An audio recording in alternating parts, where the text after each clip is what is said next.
آه وماذا بعد؟ ماذا بعد هذا الصمت والإطراق؟ وما بالي أرى الأحزان في عينيك جدرانا تحيط مدائن الأشواق. وفيما الصمت أخبرني، لعل لدي من آلامك الترياق، أغار عليك من حزن يشارك حبي الأعماق. عظيم ذلك الإحساس تخفيه دواخلنا، تترجمه بصمت رعشة الأحداق.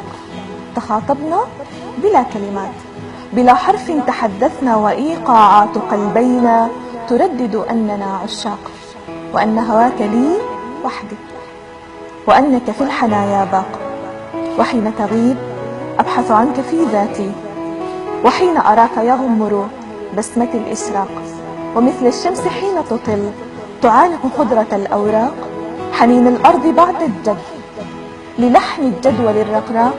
تحيط ببسمتي عيناك تنظر لي بقلب نابض تواق، تحاول أن تخبئه حنينك ذلك العملاق. ونبدأ رحلة أخرى نتوه بعالم الإطراق، ونبدأ رحلة أخرى نتوه في الإطراق، ونمضي لا إلى لقيا ولكن في طريق فراق. وماذا بعد؟ ماذا بعد هذا الصمت والإطراق؟